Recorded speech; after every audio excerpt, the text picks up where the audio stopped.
Hello friends, welcome to all of you. जो भाई इस चैनल पर नए हैं, पहली बार जुड़ रहे हैं, चैनल को सब्सक्राइब कर दें।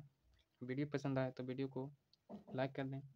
तो आप सभी जानते हैं कि एक सीरीज मैंने स्टार्ट किया जीके जीएस का, जिसका बायोलॉजी स्टार्ट किया गया है, जिसमें आज बायोलॉजी का क्लास 1 है, जिसमें पढ़ेंगे महत्वपूर्ण शब्दावली के बारे में आज पढ़ना है।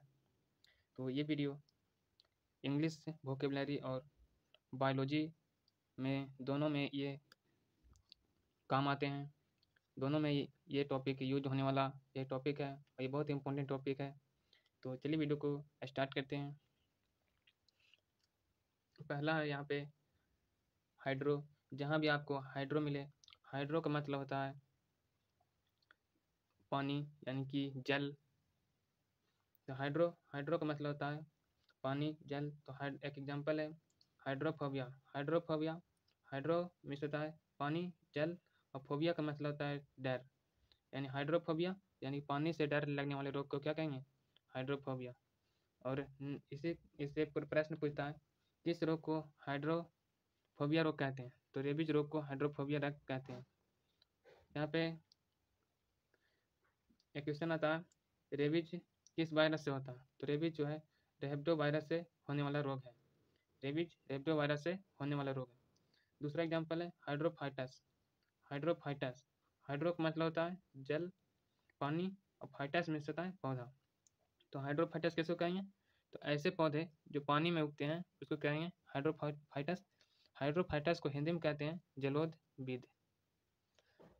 हाइड्रोफाइटस किसको कहेंगे? तो ऐसे पौधे जो पानी में उगते हैं। यहाँ पे हाइड्रोपोनिक्स किसको कहेंगे? तो वह विधि या तकनीक जिसके द्वारा जल में पौधे को उगाया जाता है उसको कहेंगे हाइड्रोपोनिक्स। नेक्स्ट है हाइग्रो का मतलब होता है आर्द्रता, नमी, ह्यूमिडिटी। तो हाइग्रोमीटर किसको कहेंगे? आर्द्रता मापने के लिए जो उपकरण या यंत्र होता है उसको कहेंगे हाइग्रोमीटर। नेक्स्ट है जीरो का मतलब होता है शुष्क यानी कि ड्राई। जीरो का मतलब होता है शुष्क, और फाइटस में अभी बताएं पौधा। तो वैसे पौधे जो मरुस्थल में उगने वाले पौधे होते हैं उसको कहेंगे जीरोफाइटस। जी इसको हिंदी में कहते हैं मरुद्भिद। तो इसका एग्जाम्पल जीरोफाइटस का कौन कौन हो जाएगा? तो नागफनी और कैक्टस इसका एग्जाम्पल है। यहाँ पे दूसरा एग्जाम्पल है जीरोप्थेलिया। जीरोप्थेलिया किसको कहें? जीरो का मतलब होता है सूखना यानी कि ड्राई, और ऑप्थेलिया का मतलब होता है आँख। तो ये जीरोप्थेलिया जो बना है जीरो प्लस ऑप्थेलिया से बना है। यहाँ पे नोट में लिखे हैं वह रोग जिसमें आँख सूख जाती है उसे जीरोप्थेलिया रोग कहते हैं। और जीरोप्थेलिया रोग जो है विटामिन ए की कमी से होने वाला रोग है। नेक्स्ट है लैक्ट। जहाँ भी आपको लैक्ट मिले उसका मतलब हो जाएगा दूध यानी कि मिल्क। और यहाँ पे एक पॉइंट है जिसके अंत में OSE रहेगा उसका मतलब हो जाएगा कार्बोहाइड्रेट, और जिसका अंत में ASE रहेगा उसका मतलब हो जाएगा एंजाइम। तो लैक्टोज OS ही है इसमें अंत में है। तो लैक्टोज किसको कहेंगे? दूध में पाए जाने वाली शर्करा को। प्रोलैक्टिन किसको कहेंगे? दूध निर्माण हार्मोन को। और यहाँ से एक प्रश्न पूछता है प्रोलैक्टिन हार्मोन किस ग्रंथि से निकलने वाला हार्मोन है? लैक्टोबैसिलस किसको कहेंगे? तो दूध से दही बनाने वाले जीवाणु को लैक्टोबैसिलस कहेंगे। यहाँ पे एक प्रश्न है निम्न में कौन कार्बोहाइड्रेट नहीं है? मैंने अभी बताया जिसके अंत में OSE रहता है वो कार्बोहाइड्रेट रहता है। तो लैक्टोज में OSE है। सुक्रोज में भी OSE है। ग्लूकोज में भी OSE है। मल्टेज में ASE है। तो इसमें पूछ रहा था कौन नहीं है? तो ये मल्टेज नहीं है। नेक्स्ट है कार्डियो जहाँ भी मिले उसका मतलब होता है हार्ट, हृदय। तो कार्डियोलॉजिस्ट किसको कहेंगे? कार्डियो का मतलब होता है हृदय, और लोगी मतलब होता है स्टडी। तो cardiology the study of heart को कहेंगे कार्डियोलॉजी। और जो हृदय के बारे में अध्ययन करता है उसको क्या कहेंगे? यहाँ पे कार्डियोलॉजिस्ट। तो वह पुरुष जो हृदय का अध्ययन करता है उसको कहेंगे कार्डियोलॉजिस्ट। एक होता है ECG और दूसरा होता है EEG। तो ECG किसको कहेंगे? ECG का फुल फॉर्म होता है इलेक्ट्रोकार्डियोग्राफ। ये जो होता है हार्ट हृदय से संबंधित होता है। और एक दूसरा होता है EEG। EEG का फुल फॉर्म होता है इलेक्ट्रोइंसेफेलोग्राफ। इसका संबंध जो होता है मस्तिष्क से होता है। तो यहाँ पे एक प्रश्न पूछता है, जो PQRS वेव जो होता है उसमें कौन सा होता है? तो ECG के अंदर जो होता है वो PQRS वेव होता है। ये PQRS डायग्राम है। नेक्स्ट होता है ऑर्निथो। जहाँ भी ऑर्निथो मिले उसका मतलब हो जाएगा पंछी यानी कि बर्ड। तो ornithology the study of bird, ornithology. Ornithologist किसको कहेंगे? तो वह पुरुष जो पंछी के बारे में अध्ययन करता है उसको कहेंगे ऑर्निथोलॉजी। यहाँ पे करंट का क्वेश्चन है, वर्ड मैन ऑफ इंडिया कौन है? तो वर्ड मैन ऑफ इंडिया कौन है? सलीम अली। सलीम अली पंछी अभ्यारण्य एक स्थलीय मैंग्रोव निवासी है जिसे पंछी अभ्यारण्य के रूप में घोषित किया गया है। नेक्स्ट है माइको। माइको का मतलब होता है कवक फंगस। तो mycology study of fungus, mycology. कवकों का अध्ययन को क्या कहेंगे? माइकोलॉजी। नेक्स्ट है माइकोराइजा। माइकोराइजा किसको कहेंगे? जड़ तथा कवक का सहजीवन होता है माइकोराइजा। यहाँ से एक प्रश्न पूछा गया था, माइकोराइजा किसका सहजीवन है? तो माइकोराइजा जो होता है जड़ और कवक का सहजीवन है। तो जड़ और शैवाल है, ये गलत है। जड़ और लाइकेन इसमें भी गलत है। जड़ और कवक होता है, ये आपका सही उत्तर होगा। नेक्स्ट है फाइको। फाइको का मतलब होता है शैवाल एल्गी, जिसको आप लोग जानते होंगे काई। तो फाइकोलॉजी किसको कहेंगे? तो शैवालों का अध्ययन को कहेंगे फाइकोलॉजी। फाइकोलॉजी शैवाल का अध्ययन। तो लाइकेन क्या होता है?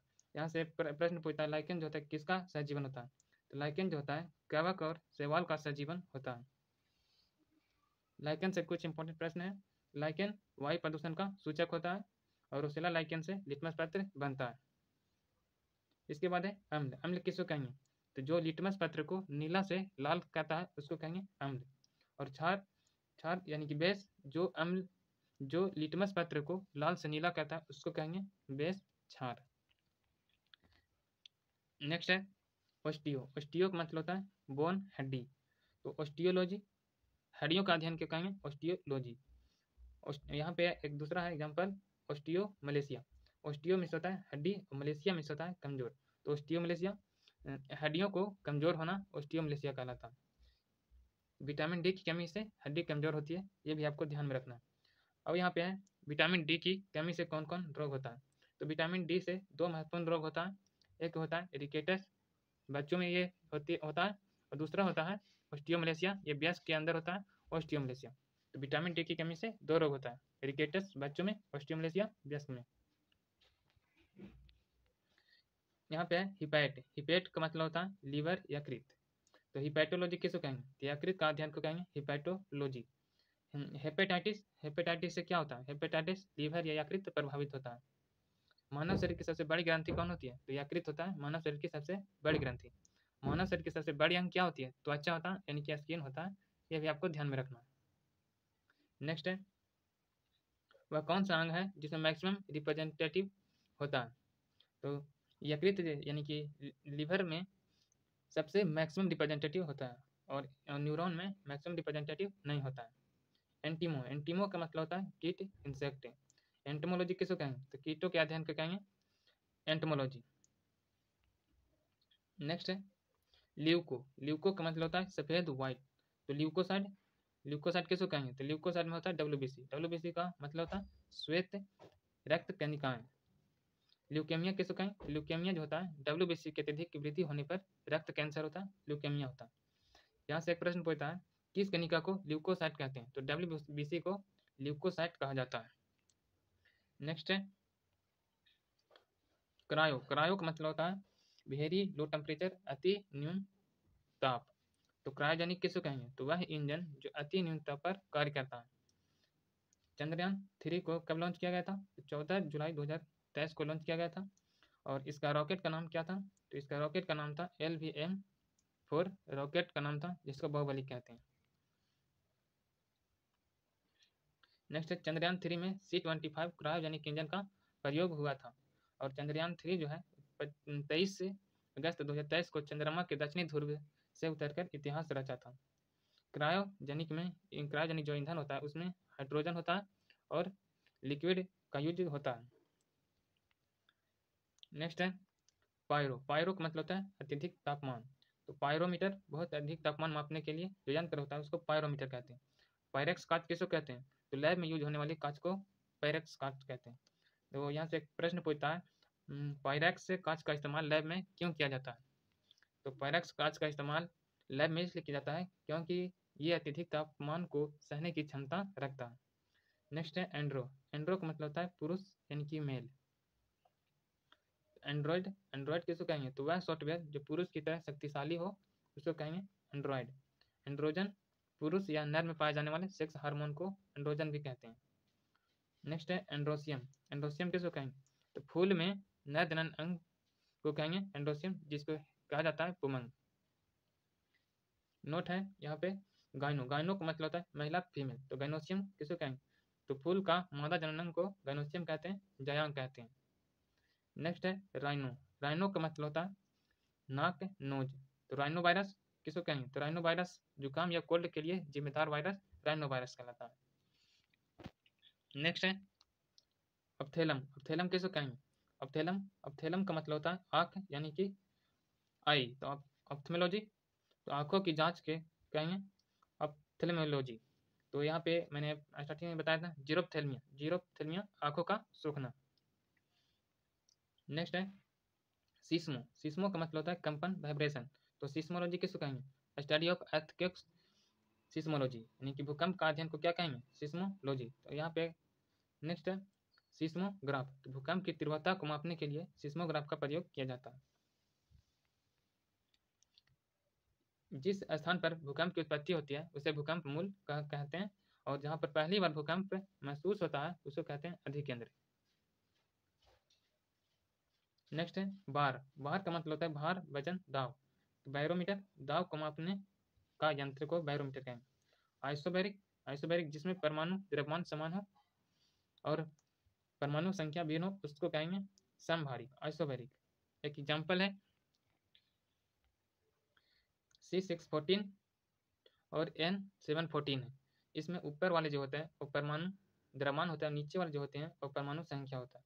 तो यहाँ पे एक एग्जाम्पल है जिसमें ऊपर वाला 1414 है, जिसमें परमाणु द्रव्यमान जो है सेम है और परमाणु संख्या जो है वो भिन्न है, उसको कहेंगे आइसोबैरिक, समभारिक।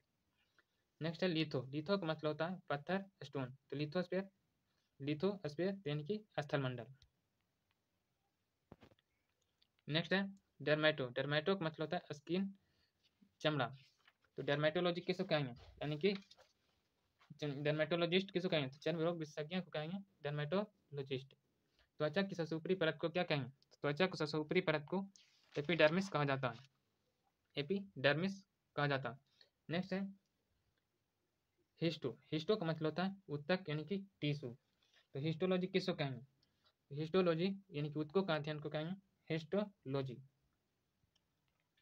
नेक्स्ट है एनजीओ। एनजीओ का मतलब होता है ध्वनि और शिरा को कहते हैं एनजीओ। तो ध्वनि या शिरा में ब्लॉकेज हो जाती है, इसके इलाज को एनजीओप्लास्टिक कहते हैं। नेक्स्ट है हिमैटो। हिमैटो का मतलब होता है ब्लड यानी कि खून। तो हिमैटोलॉजी किसको कहेंगे? तो स्टडी ऑफ ब्लड यानी कि खून का अध्ययन को कहेंगे हिमैटोलॉजिस्ट, और जो खून का अध्ययन करता है उसको कहेंगे हिमैटोलॉजिस्ट। तो ये था आपको पहला क्लास यानी क्लास 1 था। तो इस वीडियो में यहीं तक है। इसका PDF हमारे टेलीग्राम चैनल पर दे दिया गया है, वहाँ से आप डाउनलोड कर लें। तो मिलते हैं अगले वीडियो में अगले सेशन के साथ। जय